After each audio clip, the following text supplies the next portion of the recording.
My name is Elena Harper. I grew up in a small American town where the family dinner table was not a place of comfort, but a battlefield. It was a long, polished slab of dark wood, and every night it felt like I was on trial. I learned early on that my words didn't matter much there. Silence became my shield. It was a heavy, lonely shield, but sometimes it was the only thing that could save me from the wounds they so casually inflicted. And in the end, that same silence would become my sword. The clinking of silverware against porcelain was the loudest sound at the table, a sound that always set my teeth on edge. It was Thursday night. The scent of roasted chicken, which I had picked up and paid for on my way home from work, filled the air. But no one ever asked where the food came from. It simply appeared, and I simply existed, a ghost at their feast. Before we dive into this, please like this video, subscribe to my channel, and tell me in the comments, where are you watching from? My father, a man whose approval I had chased my entire life, sat at the head of the table. He carved the chicken with a practiced air of authority, his eyes never quite meeting mine. My mother, Catherine, sat opposite him, her smile a thin, painted line that never reached her eyes, especially when she looked at me. Then there were my siblings, Mark, my older brother, the golden child. He was a vice president at a local bank, a title he wore like a crown.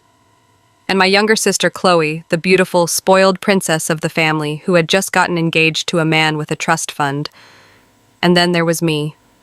Elena, the quiet one, the boring one, the extra chair. Mark took a large bite of chicken and pointed his fork at me.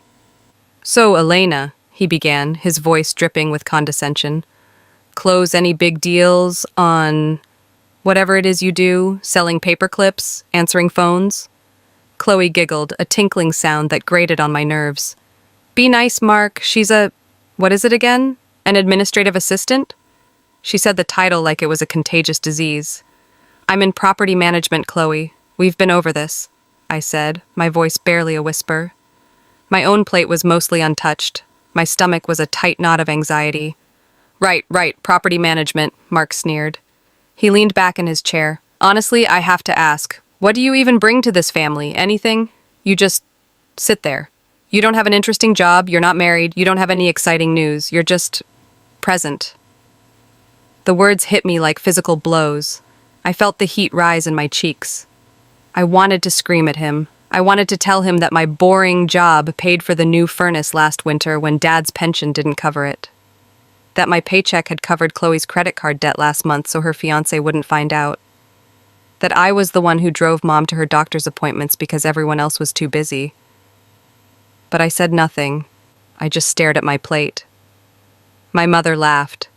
It was a light, airy sound that cut me deeper than Mark's words. "Oh, Mark, don't be so harsh," she said, though her eyes were dancing with amusement. "She's like a quiet house guest who eats the leftovers. She doesn't cause any trouble. A house guest. In my own home. The home I helped keep running." I looked at the food on their plates. The roasted chicken, the creamy mashed potatoes, the green beans almondine. I had bought all of it. A quiet voice in my head screamed, "I paid for this. I am feeding you while you insult me."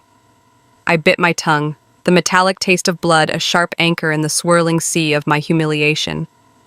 I focused on a small scratch in the wood of the table, tracing it with my eyes. I would not cry. I would not give them the satisfaction. I had been sitting at this table, in this exact spot, for 28 years, and I had never felt more alone. This wasn't new.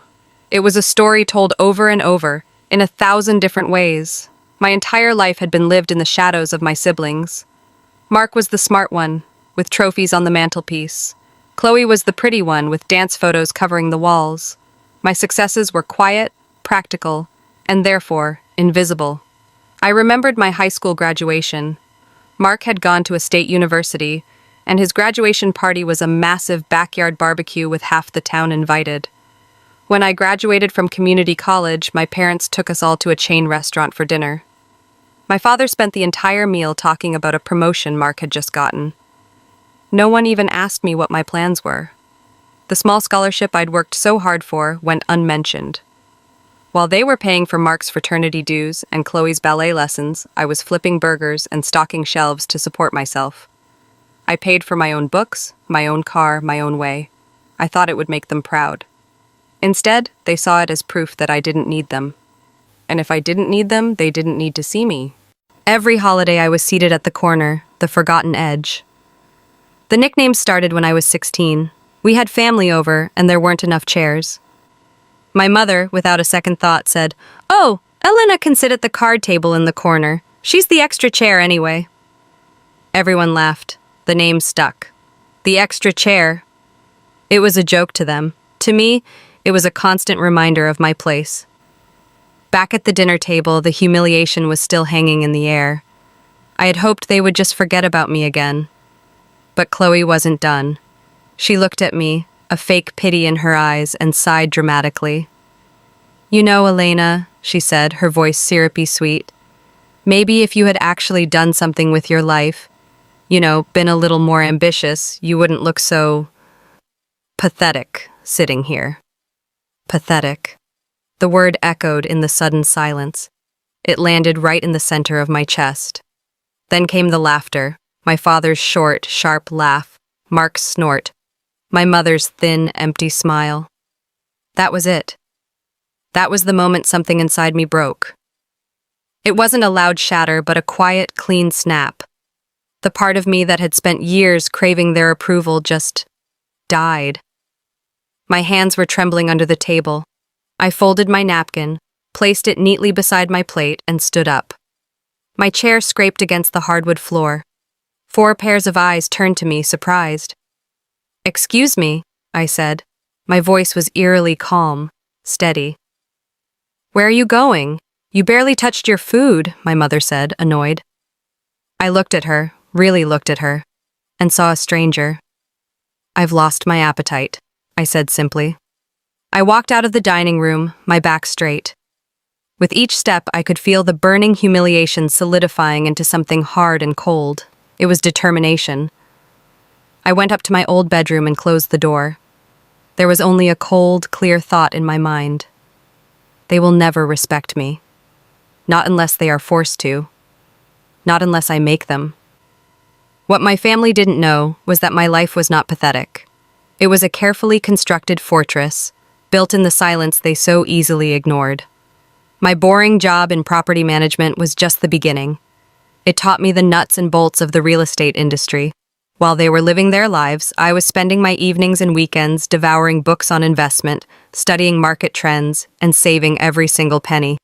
My first investment was terrifying. It was a tiny, run-down duplex. I spent 6 months renovating it myself. I learned how to lay tile from online videos. I spackled walls, painted cabinets, and fixed leaky faucets until my hands were raw. My family thought I was just being a homebody. They had no idea I was building my future. When I finally rented it out, the first check that came in the mail felt like a miracle. I took that small profit and rolled it into another property, then another. Over the years, my portfolio grew from duplexes to apartment buildings to commercial properties. I built a thriving, multi-million-dollar real estate business, all while they thought I was answering phones. I never told them. I knew they wouldn't see me. They would see a bank account. Their mockery would be replaced by a greedy, false affection that would have been even more insulting. So I kept my silence. My silence was my power. And now, it was about to become my weapon. I didn't sleep that night. The humiliation had cooled into a calm, focused anger. Crying was pointless. Arguing was futile. They understood only money and appearances. So, I would speak to them in the only language they understood.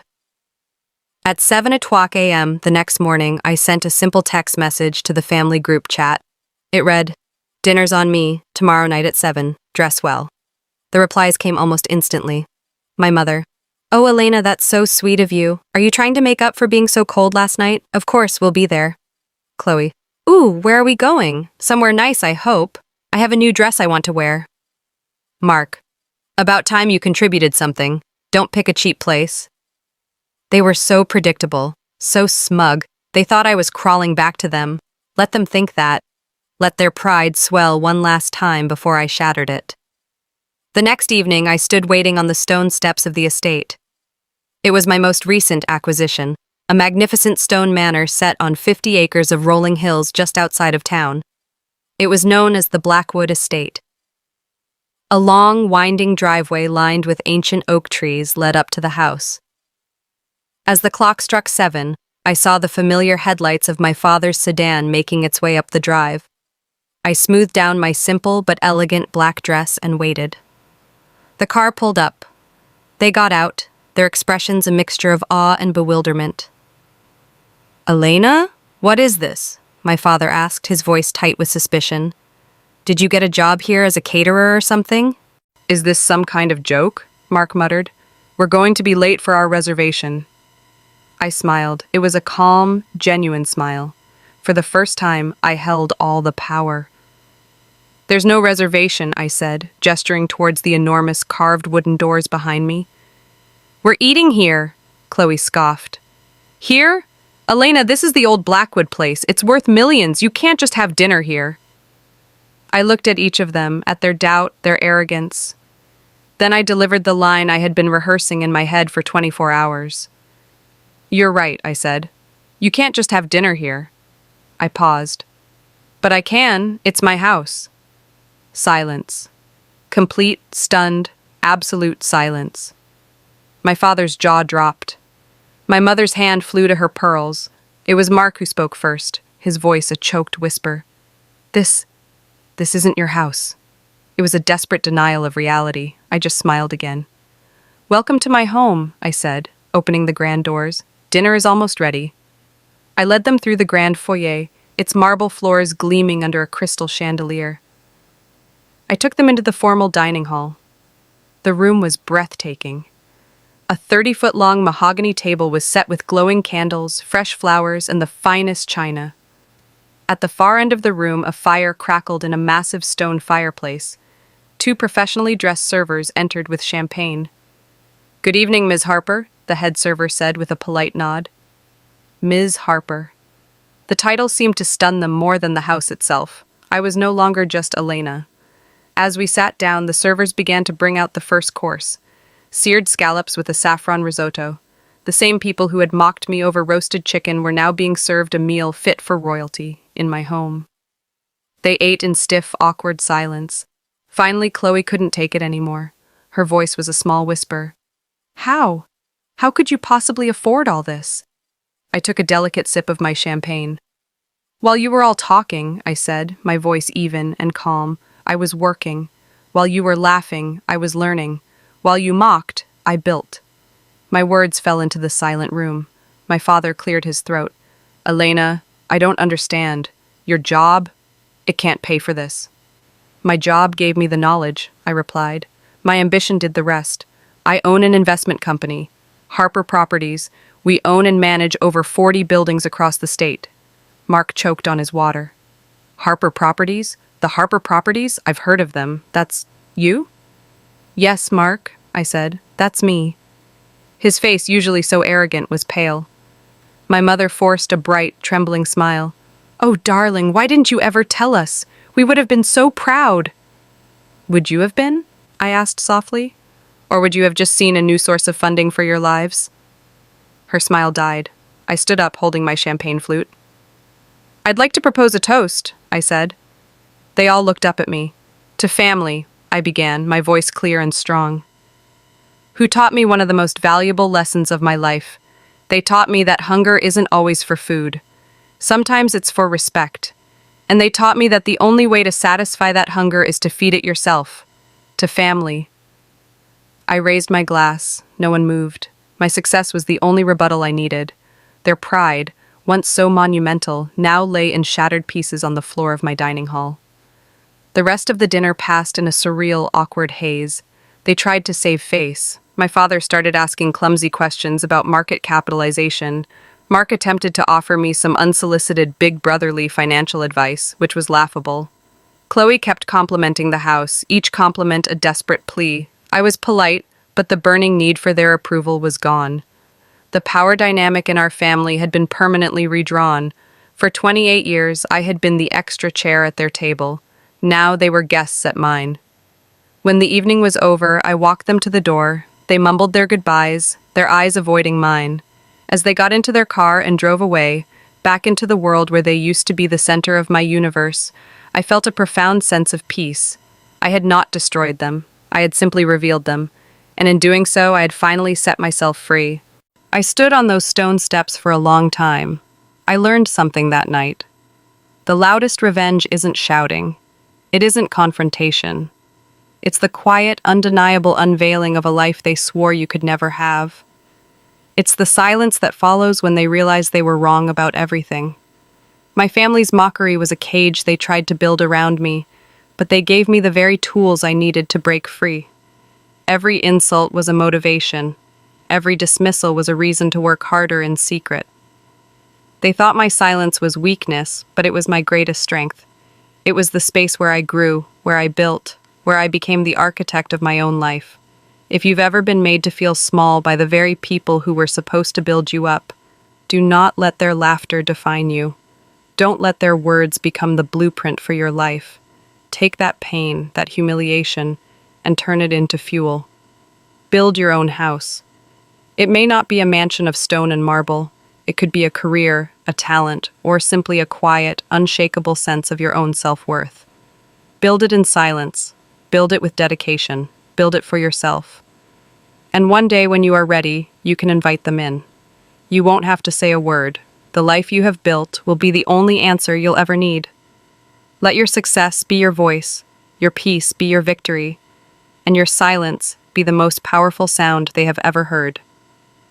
If this story touched you, subscribe, like, and share your own story of turning pain into power in the comments. Let's remind the world, silence can be strength.